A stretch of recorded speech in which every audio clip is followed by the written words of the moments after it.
ویسے تو as a Pakistani ہمیں ڈپٹی وزیر اعظم اسحاق ڈار کی بات پر یقین کر لینا چاہیے، جو کہ انہوں نے آج قومی اسمبلی میں بھی کہا کہ وہ جو 20 نکاتی ایجنڈا کا پلان تھا ٹرمپ کا، وہ نہیں تھا جو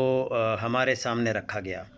لیکن اب بات یہ ہے کہ یو ایس کے پریزیڈنٹ ڈونلڈ ٹرمپ نے ایک دفعہ پھر کنفرم کر دیا ہے کہ جتنے بھی 8 اسلامی ممالک آئے تھے ہمارے پاس، انہوں نے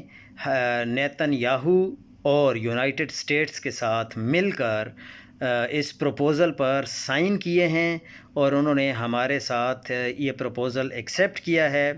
تو اب سمجھ نہیں آ رہی کہ پاکستان کا فارن منسٹر یعنی اسحاق ڈار صاحب جو ہیں، وہ کیوں حقیقت کو جھٹلا رہے ہیں، اور وہ کہہ رہے ہیں کہ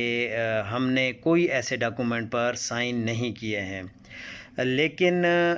ہونا تو یہ چاہیے کہ عوام کے ساتھ سب کچھ سچ سامنے رکھا جائے۔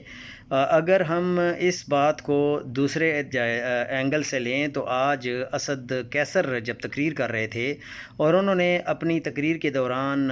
اسرائیل کے وزیر اعظم نیتن یاہو کا جیسے ہی نام لیا تو